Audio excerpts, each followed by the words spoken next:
What do you think of when you hear the term bag fumbler? Well, I think of Dennis Schroeder or Nerlens Noel, both of whom rejected a $100 million and $70 million deal respectively, expecting to get more. But instead, they both signed substantially smaller deals. You could say they fumbled the bag.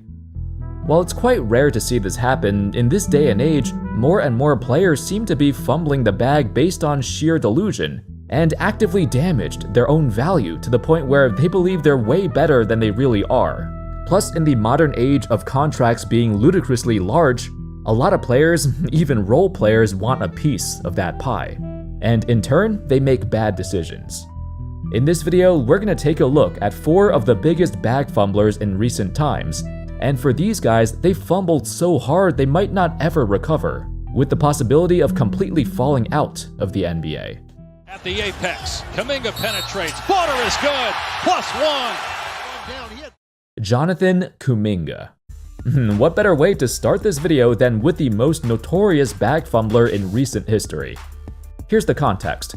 In October of 2024, a report came out that Jonathan Kuminga and the Warriors could not agree to a new contract. Not too long after, rumors surfaced that Kuminga was offered a gargantuan 5-year, $150 million extension. Now, in hindsight, that offer seemed ridiculous, but it made sense at the time. In the 2024 offseason, the Warriors were in a transition period. As Steph Curry fades into the last few years of his career, they needed to find the next young player to step up and build around. Kuminga, despite his flaws, had a solid 2023-24 campaign, exhibiting a well-rounded offensive arsenal and exceptional scoring skills that are hard to teach. Ahead, Kuminga!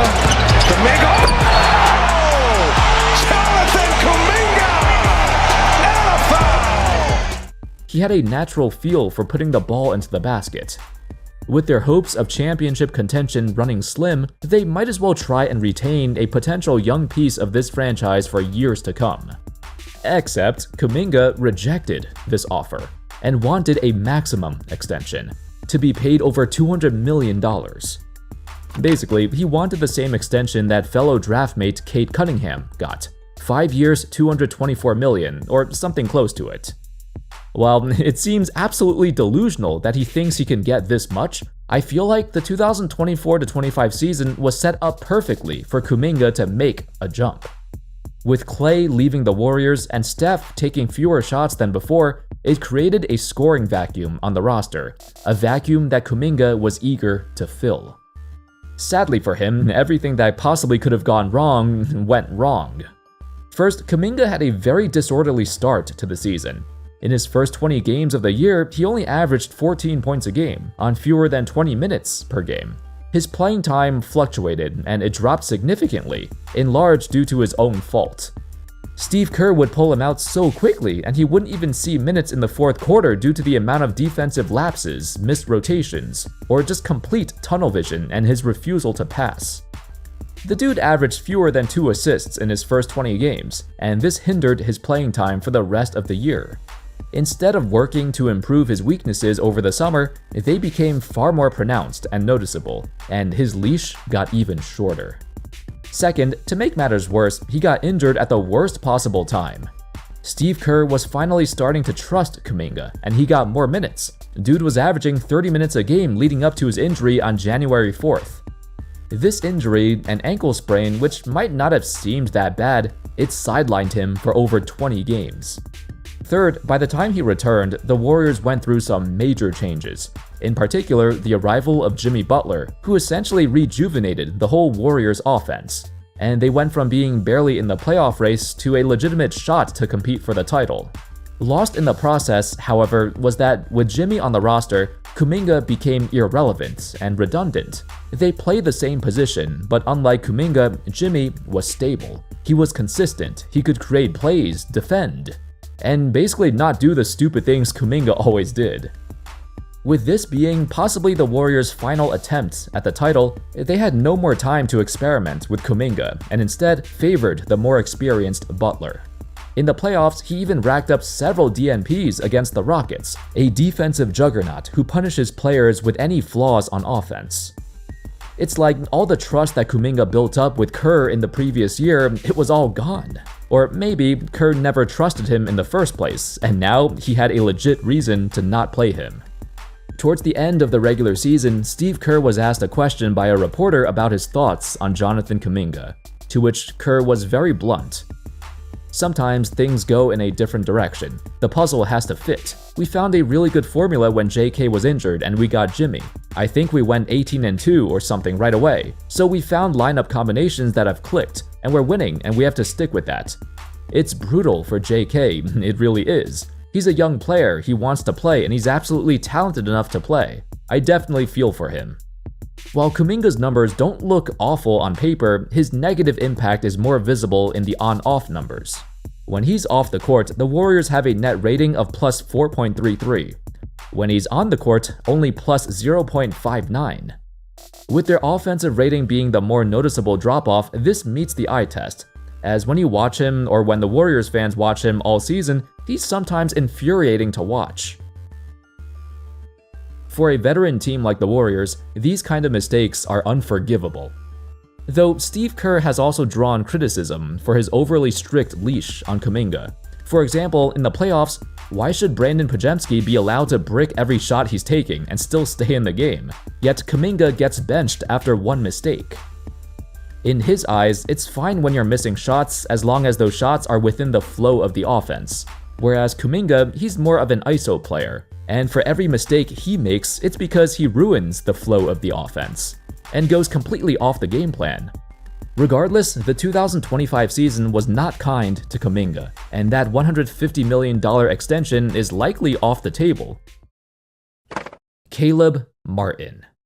The last time Caleb Martin was relevant was probably during the 2023 Eastern Conference Finals. In the way, shot clock at 6, twisting, turning, shooting, got it! Martin averaged 19 points a game on the most ridiculous shooting I've ever seen. The dude looked like prime Kobe out there. With his footwork, his insanely tough shots he made, that was the series where Martin put his name on the map. And everyone witnessed the ascendance of a role player into an absolute stud who carried the Heat to victory against the heavily favored Celtics. Unfortunately, Martin is probably the best modern example of living off the reputation of just a single playoff run. Following the series, the Heat gave him a respectable extension offer. 5 years, $65 million. Martin believed he deserved more. Honestly, I don't blame him. I know this was one series, but to do this against one of the league's most elite defenses is nothing short of spectacular. And reportedly, he was reaching for the 80 to 90 million mark in free agency. So he waited out a year. And the 2024 offseason also happened to be a somewhat dry free agent class. Take a look here.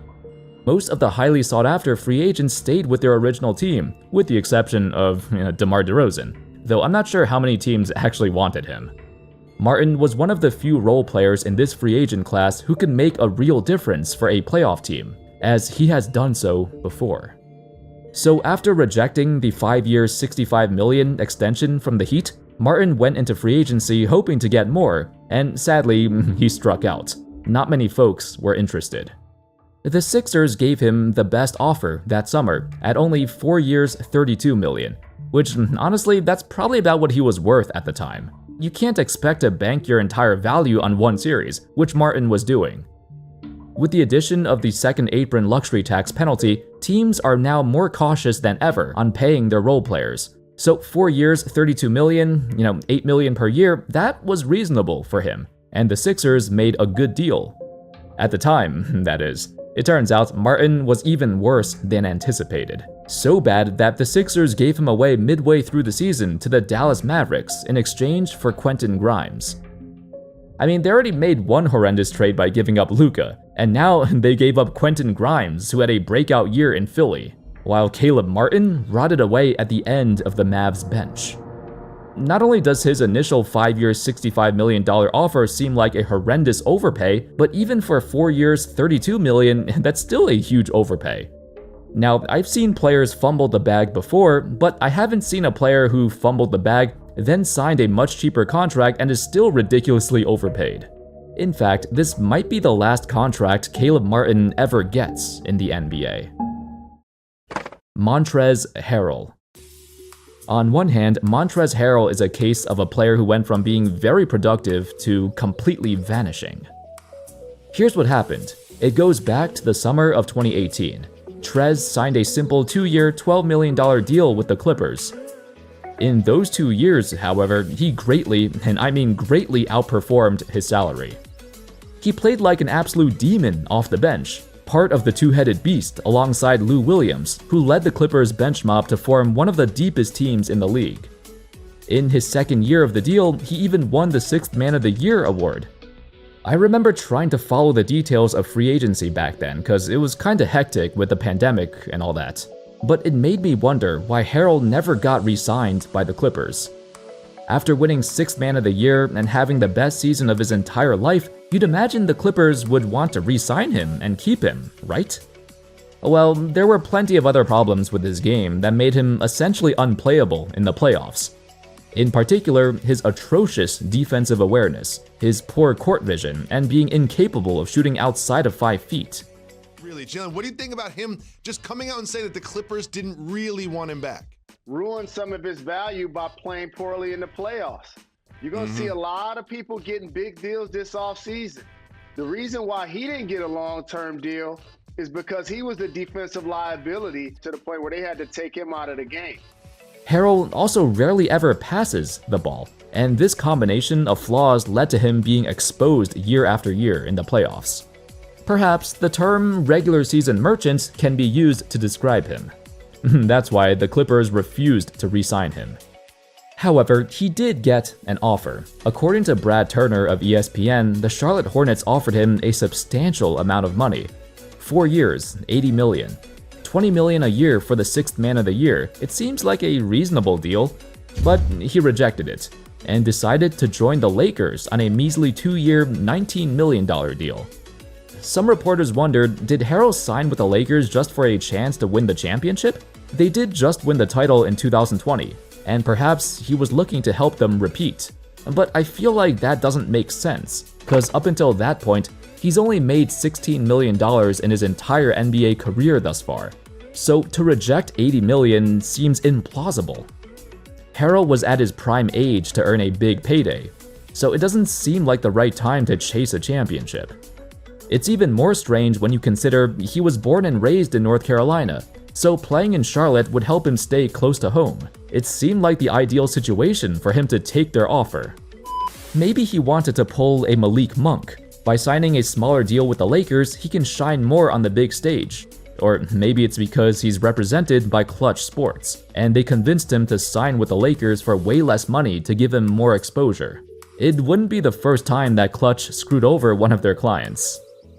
That's also probably why Harrell left Clutch shortly after the Lakers traded him, because he felt like they gave him bad advice. Regardless, by 2023, Harrell fell out of the NBA. Had he accepted the Hornets' offer, he'd still be in the league. Even if he was putting up empty stats on a bad team, he'd still likely get another contract. This is a generational bag fumble from a role player who got misguided from his own agents. DAngelo Russell. While he's made plenty money throughout his career, D'Lo is the prime example of a player who fumbled an even bigger payday by opting in instead of opting out. After a 2023-24 campaign with the Lakers, Russell registered a fantastic season, a career high in three-point shooting.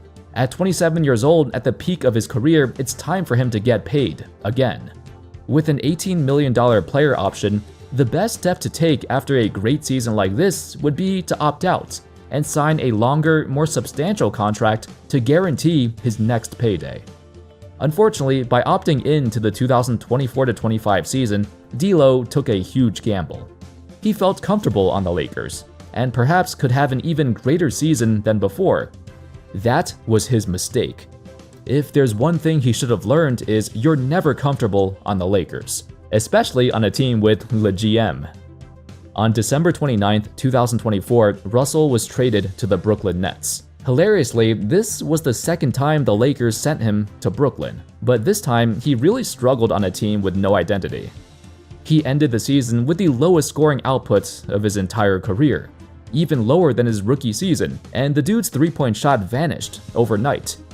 It was an unforgivable situation to be in, compounded by his lack of motivation to keep playing.